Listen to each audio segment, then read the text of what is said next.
ಚಿತ್ರರಂಗದಿಂದ ಬಣ್ಣದ ಲೋಕಕ್ಕೆ ಕಾಲಿಟ್ಟ ನಟಿ ಸಂಯುಕ್ತಾ ಹೆಗಡೆ ಇದೀಗ ಪರಭಾಷೆಗಳಲ್ಲೂ ಮಿಂಚುತ್ತಿದ್ದಾರೆ. ಕಾಲಿವುಡ್ ಸೂಪರ್ ಸ್ಟಾರ್ ಚಿಯಾನ್ ವಿಕ್ರಮ್ ನಟನೆಯ ಬಹುನಿರೀಕ್ಷಿತ ಚಿಯಾನ್ 63 ಚಿತ್ರಕ್ಕೆ ಸಂಯುಕ್ತ ಆಯ್ಕೆಯಾಗಿದ್ದು, ಇದು ಅವರ ವೃತ್ತಿ ಜೀವನಕ್ಕೆ ದೊಡ್ಡ ತಿರುವು ನೀಡಲಿದೆ. ಕಿರಿಕ್ ಪಾರ್ಟಿ ಮೂಲಕ ಗುರುತಿಸಿಕೊಂಡ ಇವರು ತಮಿಳು ಮತ್ತು ಬಾಲಿವುಡ್ನಲ್ಲೂ ತಮ್ಮ ಛಾಪು ಮೂಡಿಸಿದ್ದಾರೆ.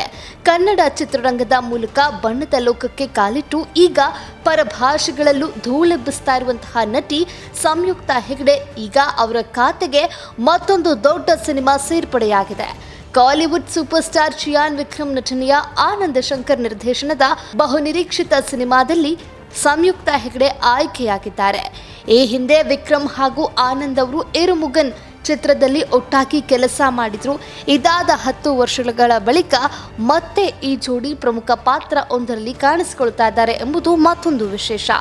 ರಕ್ಷಿತ್ ಶೆಟ್ಟಿ ನಟನೆಯ ಹಾಗೂ ರಿಷಬ್ ಶೆಟ್ಟಿ ನಿರ್ದೇಶನದ ಹಿಟ್ ಚಿತ್ರ ಕಿರಿಕ್ ಪಾರ್ಟಿ ಮೂಲಕ ಸಂಯುಕ್ತಾ ಹೆಗಡೆ ಚಿತ್ರರಂಗಕ್ಕೆ ಪಾದಾರ್ಪಣೆ ಮಾಡಿದರು.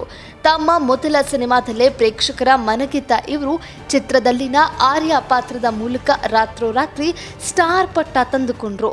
ಈ ಚಿತ್ರದ ಯಶಸ್ಸಿನ ಬೆನ್ನಲ್ಲೇ ಇದರ ತೆಲುಗು ರೀಮೇಕ್ ಕಿರಿಕ್ ಪಾರ್ಟಿ ಮೂಲಕ ಅವರು ಟಾಲಿವುಡ್ಗೂ ಎಂಟ್ರಿ ಕೊಟ್ಟರು.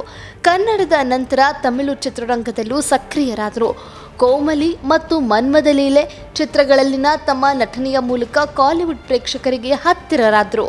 ಕೇವಲ ಗ್ಲಾಮರ್ ಮಾತ್ರವಲ್ಲದೆ ವಿಭಿನ್ನ ಪಾತ್ರಗಳ ಮೂಲಕ ತಮಿಳು ಚಿತ್ರರಂಗದಲ್ಲಿ ತಮ್ಮದೇ ಆದ ಮಾರುಕಟ್ಟೆ ಸೃಷ್ಟಿಸಿಕೊಂಡ ಈ ಕರಾವಳಿ ಬಡಗಿ ಇತ್ತೀಚೆಗೆ ಬಾಲಿವುಡ್ ಚಿತ್ರರಂಗಕ್ಕೂ ಎಂಟ್ರಿ ಕೊಟ್ಟು ಅಲ್ಲಿಯೂ ತಮ್ಮ ಛಾಪು ಮೂಡಿಸಿದ್ದಾರೆ. ಕನ್ನಡ ಬಿಗ್ ಬಾಸ್ ಅಲ್ಲೂ ಸಂಯುಕ್ತಾ ಕಾಣಿಸಿಕೊಂಡಿದ್ರು. ಸಹಸ್ಪರ್ಧಿ ಮೇಲೆ ಹಲ್ಲೆ ನಡೆಸಿದ ಆರೋಪ ಎದುರಿಸಬೇಕಾಯಿತು. ಬಿಗ್ ಬಾಸ್ ಮನೆಯ ಕಟ್ಟುನಿಟ್ಟಿನ ನಿಯಮಗಳನ್ನು ಉಲ್ಲಂಘಿಸಿದ ಕಾರಣಕ್ಕಾಗಿ ಅವರನ್ನು ಶೋನಿಂದ ಅರ್ಧಕ್ಕೆ ಎಲಿಮಿನೇಟ್ ಮಾಡಿ ಹೊರಗೆ ಕಳುಹಿಸಲಾಗಿತ್ತು. ಈಗ ಸಂಯುಕ್ತಾಗೆ ದೊಡ್ಡ ಆಫರ್ ಸಿಕ್ಕಿದೆ.